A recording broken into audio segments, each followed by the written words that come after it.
Bienvenidos a una historia que no solo te emocionará, sino que quizás también despierte en ti una semilla de esperanza. Porque a veces, los actos más valientes no vienen de quienes tienen poder, sino de los que tienen amor. Y esta historia comienza con una niña que se negó a ver llorar a su madre una noche más. Antes de comenzar, no olvides darle like y comentar desde dónde nos estás viendo. Los pasillos del antiguo Palacio de Justicia de Granada parecían más largos aquella mañana de abril. El eco de unos pasos pequeños rompía el silencio como el latido de un corazón que, aunque temeroso, sabía que debía llegar hasta el final. Camila, de apenas 8 años, caminaba con paso decidido hacia la sala número 4, envuelta en un blazer azul que le quedaba enorme, prestado por su vecina doña Rita. En sus brazos, llevaba una carpeta de cartón, adornada con dibujos de estrellas y frases escritas con rotulador. Justicia para mi mamá. Con su permiso, señor juez, soy la abogada de mi madre, dijo al llegar al estrado, con voz firme. El magistrado, don Álvaro Beltrán, levantó la mirada, confundido. Los abogados se quedaron sin palabras. El secretario judicial dejó de teclear, y en la primera fila del público, una mujer de rostro cansado y manos temblorosas contuvo la respiración. Se llamaba Elena Suárez, y era la madre de Camila. 3 meses antes, Elena había sido despedida de su trabajo como cocinera en el Colegio San Gabriel, una institución privada que se presentaba como ejemplar, pero que escondía un sistema de abuso silencioso. Las razones de su despido fueron ambiguas: conducta impropia, falta de adaptación, comentarios inconvenientes, palabras frías que pretendían disfrazar un sistema cruel. El director del colegio, Hugo Roldán, había perfeccionado una fórmula de explotación. Contrataba a mujeres vulnerables, madres solteras, migrantes, viudas, con contratos temporales y exigencias que sobrepasaban cualquier límite humano. Turnos de hasta 14 horas, cocinas insalubres, tareas que no correspondían a su labor, y amenazas constantes de no renovarles, si se quejaban. Pero Elena no se calló. Durante más de 2 años, guardó pruebas, anotaciones y relatos de sus compañeras. Cuando finalmente denunció las condiciones, fue despedida de inmediato. A Camila no se le escapó el cambio. La notaba llorando en el baño, hablando en voz baja por teléfono, dejando de comer. Sabía que algo grave había pasado. Una noche, cuando escuchó a su madre susurrar por teléfono: "El abogado dice que no hay nada que hacer", entendió que tenía que actuar. Durante semanas, Camila preparó un plan en silencio. Primero convenció a doña Rita, su vecina jubilada y antigua profesora, de que le explicara palabras difíciles. ¿Qué es abuso laboral? ¿Qué significa indemnización? ¿Qué son derechos básicos? Preguntaba con los ojos muy abiertos. Luego comenzó a observar. Cada tarde, después de la escuela, se sentaba en una banca frente al colegio. Esperaba a ver salir a los trabajadores. «Usted conoció a mi mamá. Se llama Elena. Trabajaba en la cocina», preguntaba con dulzura. Así reunió un pequeño tesoro de verdades. Una auxiliar llamada Blanca confesó que la habían obligado a mentir. Martín, el jardinero, recordó los gritos del director hacia las empleadas. Luisa, otra cocinera, enfermó por manipular comida vencida, pero no se atrevía a denunciar. Camila no solo escuchó, tomó nota, hizo dibujos, grabó audios en un viejo celular que doña Rita le regaló, y escribió cartas a mano con cada testimonio. La noche anterior al juicio, se acercó a su madre y le dijo: «Mamá, mañana voy contigo al tribunal». «No, mi amor, ese no es lugar para una niña. Además, ya sabemos que vamos a perder». «No vamos a perder, mamá. Yo tengo pruebas». Elena la miró desconcertada. ¿Qué podía tener su hija? ¿Cómo podía entender ella algo tan complejo? Pero ahora estaba ahí, frente al juez Beltrán, con su carpeta de corazones y su blazer, que arrastraba por los lados. «Mi mamá no hizo nada malo, señor juez. Pero el señor del colegio sí hizo muchas cosas malas, a ella y a otras personas». El juez, aún sin palabras, le pidió que continuara. Camila respiró hondo y comenzó a desplegar sus documentos: dibujos de cocinas rotas, cartas escritas por empleados, horarios abusivos anotados en su cuaderno escolar. Incluso presentó fotografías y testimonios de antiguos trabajadores, recogidos con su caligrafía infantil. El punto más impactante fue cuando sacó un viejo teléfono celular y dijo: "Y también tengo esto. Es una grabación del señor Roldán hablando sobre cómo engañar a las empleadas". El abogado del colegio se levantó bruscamente indignado. «Señoría, esto es irregular. Siéntese, letrado»,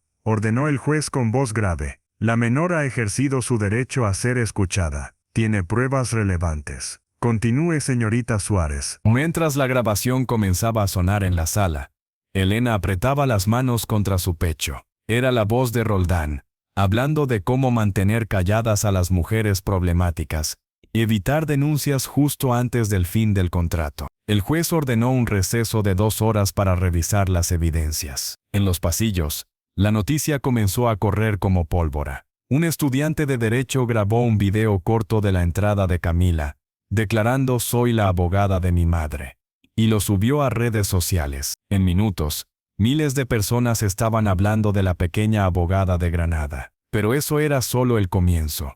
Durante el receso, algo extraordinario comenzó a suceder fuera de la sala de audiencias. En los pasillos del tribunal, la imagen de una niña con un blazer gigante y una carpeta llena de dibujos y pruebas empezó a despertar algo en quienes la veían. El video que había circulado por redes ya contaba con miles de reproducciones. Periodistas locales comenzaron a llegar. Vecinas del barrio de Elena se acercaron al juzgado con pancartas improvisadas.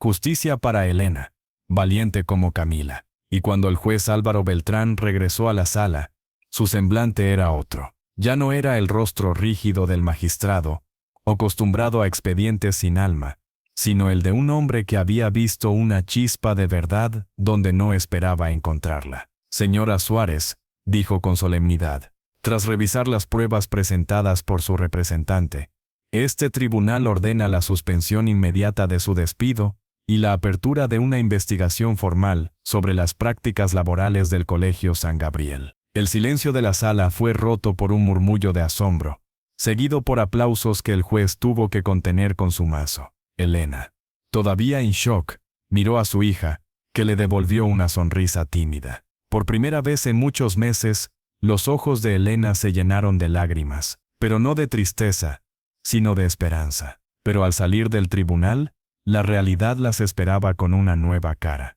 Había cámaras, periodistas, vecinos y desconocidos. Algunos gritaban el nombre de Camila. Otros levantaban carteles con corazones dibujados. Incluso un grupo de estudiantes de Derecho se ofreció a representar gratuitamente a las demás trabajadoras del colegio. Esa tarde, en casa de doña Rita, donde madre e hija se refugiaron por unas horas, Elena recibió más de 20 llamadas a abogados, organizaciones laborales, canales de televisión, incluso una editorial interesada en publicar la historia de la abogada más joven de España. Pero también hubo una llamada distinta, breve y escalofriante. «Señora Suárez», dijo una voz grave, «le convendría mantener un perfil bajo. Hay personas importantes que no están contentas con lo que usted y su hija han hecho». Elena no le contó a Camila, solo la abrazó más fuerte esa noche, cuando su pequeña le mostró las páginas nuevas de su diario. «Hoy ayudé a mamá. Mañana quiero ayudar a más mamás», decía una de las líneas, escrita con lápiz de colores. Mientras tanto, en una oficina elegante del centro de Granada, Hugo Roldán sostenía una reunión de crisis con otros 5 directores de colegios privados. La sala, de paredes cubiertas de libros falsos y café caro en las tazas, reflejaba el nerviosismo de hombres acostumbrados al control. «Si esto se expande», dijo Roldán, «tendremos padres sacando a sus hijos, periodistas husmeando, y empleados dispuestos a hablar. No lo podemos permitir». «Podemos contenerlo», respondió su abogado, Tomás Varela. «Ya estamos trabajando en una estrategia de comunicación. Desacreditar a la madre, mostrar a la niña como manipulada, hablar de venganza emocional, nada que no hayamos hecho antes». Lo que no sabían era que en un pequeño apartamento en el barrio de La Chana, varias mujeres se reunían por primera vez en años. Antiguas compañeras de Elena, algunas aún trabajando en colegios, otras ya despedidas, Se miraban unas a otras con ojos húmedos. Yo también mentí, dijo Luisa, la cocinera enferma. Me dijeron que si no firmaba, no me darían referencias. A mí me obligaron a limpiar baños sin protección durante el brote de gripe, agregó otra. ¿Por qué no hablamos antes?, preguntó una tercera. La respuesta llegó de boca de Blanca, la más joven. Porque nos enseñaron que no teníamos poder. Pero hoy una niña de 8 años nos lo devolvió.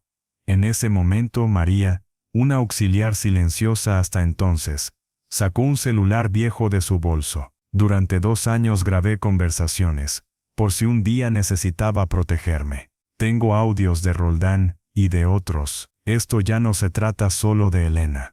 Esto es mucho más grande. Esa misma noche, el noticiero de mayor audiencia de Andalucía emitió un reportaje especial titulado Camila, la niña que enfrentó al sistema. La audiencia fue histórica. Más de 600.000 personas vieron a la pequeña contar, con voz tranquila y decidida, cómo había reunido testimonios, dibujado cocinas sucias según las descripciones de su madre, y preguntado a empleados con la inocencia que solo un niño puede tener. ¿No tuviste miedo, Camila?, preguntó la periodista. Sí, respondió. Pero me daba más miedo que mi mamá siguiera llorando. A la mañana siguiente, cuando Elena bajó al kiosco del barrio, vio su rostro y el de su hija en la portada de 3 periódicos distintos. El titular de uno de ellos decía, La pequeña que hizo temblar al sistema educativo. Otro titulaba, Niña de 8 años destapa red de abusos laborales. El tercero, simplemente, Camila, la valiente. Y así, lo que había comenzado como un despido injusto, se transformó en una historia de verdad, de coraje y de amor.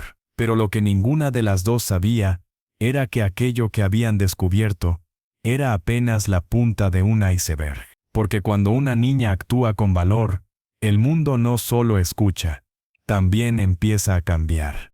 El martes, amaneció con una calma falsa en el barrio. Aunque los pájaros cantaban igual que siempre, y el sol iluminaba los balcones con su ternura habitual, en casa de Elena y Camila todo tenía un peso nuevo. El timbre comenzó a sonar desde temprano.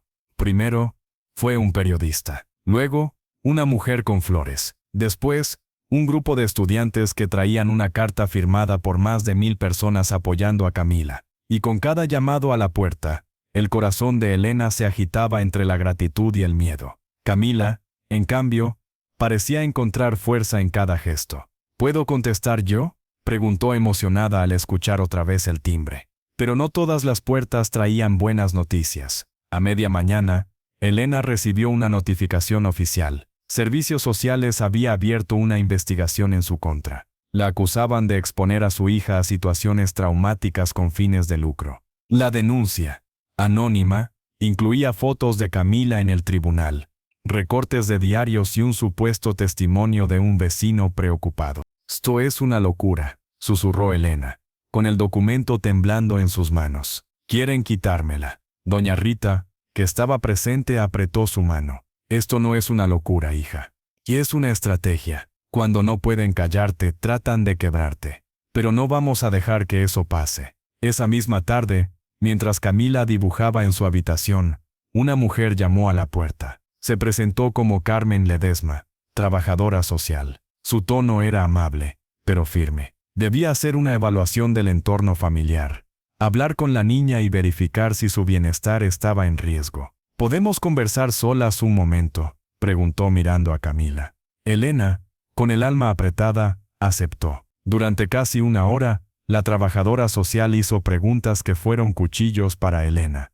Si Camila dormía bien, si iba a clases, si su madre la obligaba a hablar en público, si se sentía triste o presionada. Pero cada una de las respuestas de Camila fue clara, honesta y serena. Mi mamá nunca me obliga a hacer nada. Yo hice todo esto porque quería ayudarla. Porque la vi triste muchas noches, y me pareció que eso no era justo. Y porque descubrí cosas que nadie más quería ver. Al terminar, la trabajadora social se levantó y miró a Elena con una expresión distinta. Señora Suárez, no veo señales de negligencia. Su hija es una niña fuerte, inteligente y claramente amada. Pero le recomiendo que documente todo. Esta no será la última vez que intenten asustarla. Elena la despidió con un nudo en la garganta, y cuando cerró la puerta, se dejó caer en el sofá agotada. Camila se le acercó y le acarició el brazo. ¿Tú estás bien, mamá? Estoy un poco cansada.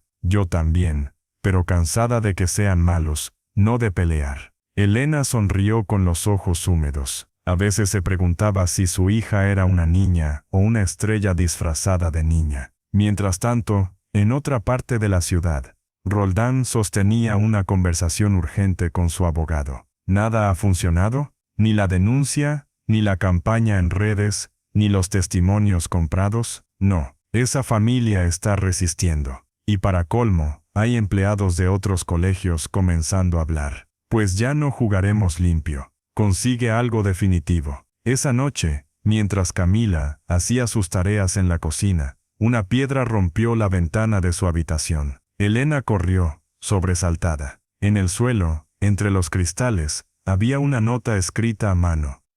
Retira la demanda. Última advertencia. Fue el único momento en semanas en que Elena sintió que flaqueaba. ¿Hasta dónde iban a llegar? Y si realmente estaban en peligro. Pero al girar la cabeza y ver a su hija sentada tan serena, resolviendo divisiones con el ceño fruncido, recordó la primera vez que la vio dar sus primeros pasos. Recordó sus canciones inventadas antes de dormir, y cómo la abrazaba sin motivo cada vez que decía, «Te amo porque sí». No podía rendirse. No ahora. Llamó a Miguel, el periodista amigo de doña Rita. «Quiero hablar, contar todo, las amenazas, las grabaciones, los contratos. Pero hay una condición, quiero que Camila aparezca. Quiero que todos vean que no está manipulada, que fue ella quien cambió todo esto». Miguel guardó silencio un momento. «¿Estás segura, Elena? Después de esto no habrá vuelta atrás». «Hace rato que no hay vuelta atrás, Miguel. La perdimos, cuando una niña decidió hacer lo que los adultos no se atrevieron».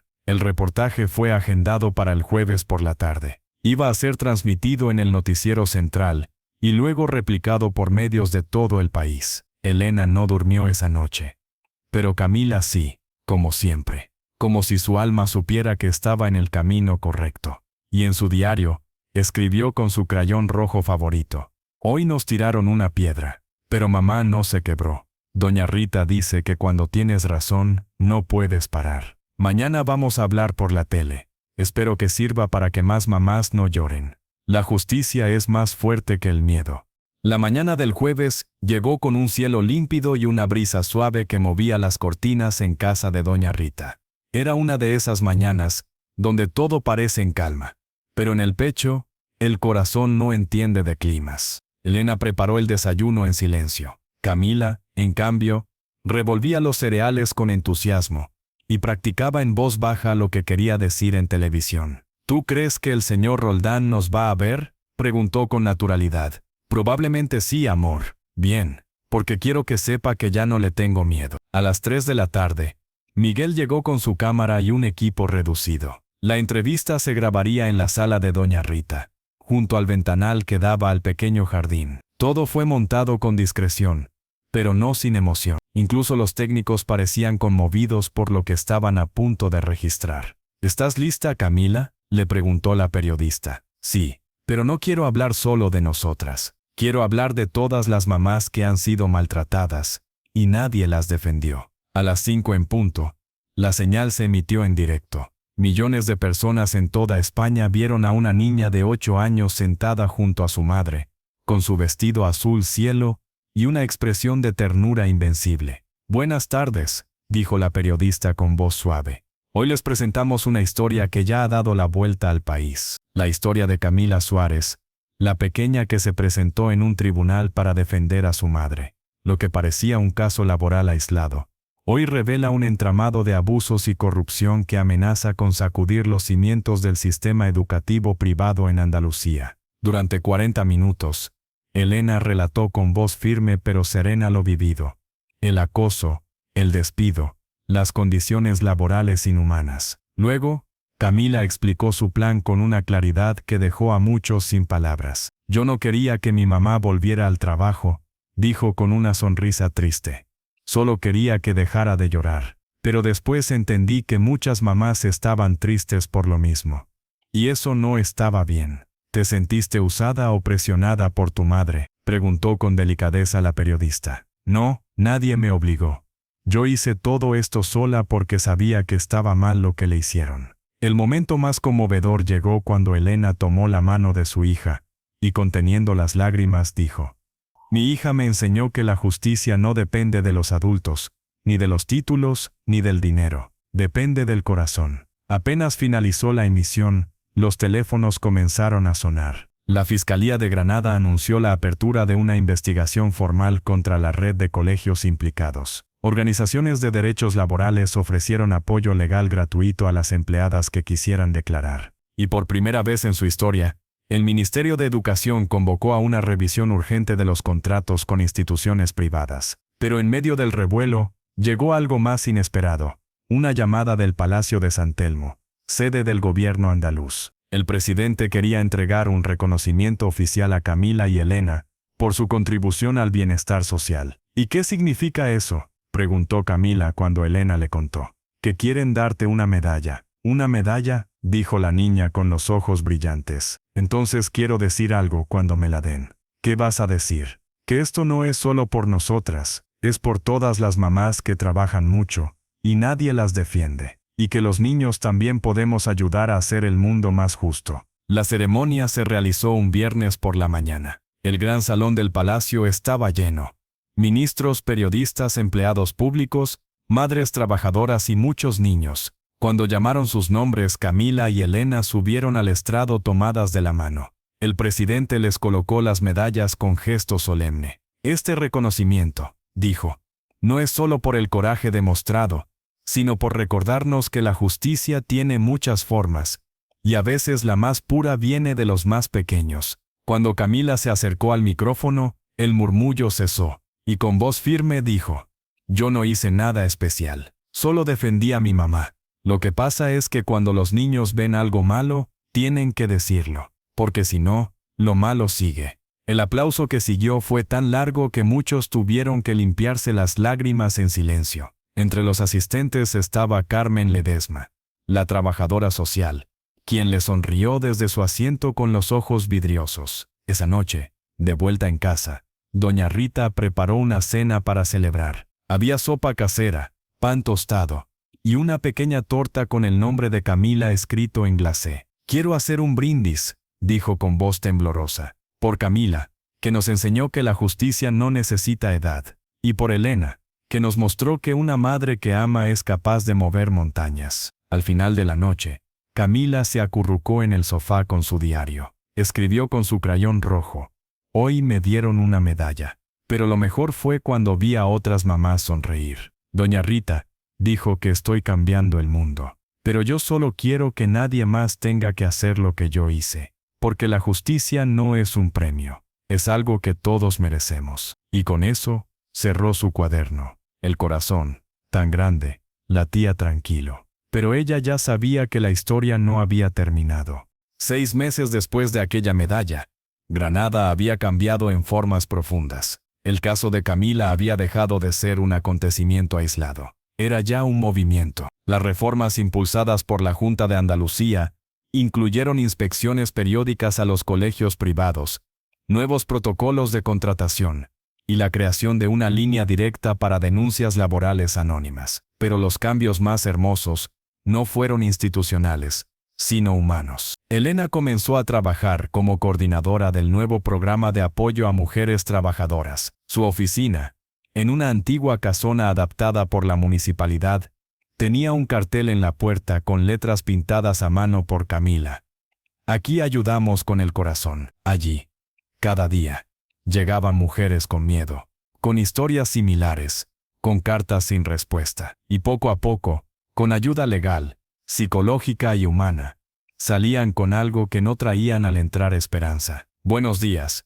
¿Es aquí donde ayudan a mujeres que fueron despedidas injustamente?, preguntó un día una joven, con el rostro cansado. Sí, respondió Elena, levantándose con una sonrisa suave. Aquí estamos para ayudarte. Mientras tanto, Camila continuaba su rutina como cualquier niña. Iba al colegio, dibujaba, leía cuentos antes de dormir, pero también escribió un libro. Con la ayuda de una pequeña editorial local, publicó El corazón que habla, un cuento infantil ilustrado, donde una niña ayudaba a su mamá, enfrentando a un dragón que lanzaba papeles en lugar de fuego. El dragón no era vencido con espadas, sino con palabras. No quiero que otros niños piensen que deben ir a los tribunales, le dijo a su editora. Quiero que sepan que pueden ayudar desde donde están, con la verdad, con el cariño, con la voz. El libro se convirtió en lectura obligatoria en varias escuelas andaluzas. Pero Camila no se detuvo ahí. Con el apoyo de su madre y de varios vecinos, fundó un pequeño grupo llamado Los Defensores Pequeños. Al principio eran 5 niños del barrio. Luego se sumaron más. Al final del año, eran más de 100 niños en toda Granada, que hacían actividades comunitarias, ayudaban a vecinos mayores, organizaban campañas contra el bullying, cuidaban jardines públicos. Cada uno a su manera, contribuía a mejorar su entorno. Es un club de valientes, decía Camila con orgullo. Porque ser valiente no es no tener miedo, es actuar a pesar de él. Una tarde, mientras Camila pintaba en el patio de Doña Rita, recibió una visita inesperada. Era Ana, la hija de María, una examplada del Colegio San Gabriel, cuya grabación fue clave en la investigación. Mi mamá dice que gracias a ti, ahora trabaja en un lugar donde la respetan, dijo la niña, tímida. Camila la miró con dulzura. ¿Y tú qué quieres hacer cuando seas grande? Ana dudó. Luego respondió, quiero ayudar, como tú. Esa tarde se quedaron en el jardín ideando un nuevo proyecto. Querían hacer videos para niños donde explicaran qué es el respeto, qué hacer si ven algo injusto, cómo pedir ayuda sin miedo. Era su forma de seguir plantando semillas. Mientras tanto, los frutos de los sembrados seguían creciendo. Roldán, el director del colegio, fue condenado a 7 años de prisión. Otros 3 directores de instituciones privadas también enfrentaron cargos. El Ministerio de Educación emitió un comunicado reconociendo la valentía de una menor cuya acción provocó un cambio estructural en el sistema educativo. Y aún así, para Camila, lo más importante no estaba en los titulares, ni en las fotos, ni en las ceremonias. Estaba en cosas pequeñas, como ver a su mamá sonreír mientras cocinaba, como recibir cartas de otros niños que decían, gracias por enseñarme que también puedo ayudar, como dormir sin miedo. Una noche después de cenar, Elena le preguntó mientras la arropaba, ¿estás cansada, mi amor? No, estoy feliz, pero tengo una idea nueva. ¿Qué idea? Quiero hacer un cuaderno donde cada niño pueda anotar cuando vea algo bueno, porque a veces se nos olvida que el mundo también tiene cosas lindas. Elena se quedó en silencio. Su hija, la que había enfrentado a adultos poderosos, seguía siendo una niña que creía que la ternura podía ser revolucionaria. Esa noche, Camila escribió en su diario, hoy Ana me dijo que quería ayudar. Eso me hizo feliz. Mamá dice que cuando haces algo bueno, eso se multiplica, como una piedrita en el agua que hace ondas. Quiero seguir tirando piedritas, pero de colores, para que el agua no solo se mueva, sino que brille. La justicia no es solo corregir lo malo, es también cuidar lo bueno. Y en la esquina inferior, como cada noche, dibujó un corazón, pero esta vez, dentro del corazón, escribió 3 palabras: valiente, pequeña, justa, porque esa era ella, y lo seguiría siendo.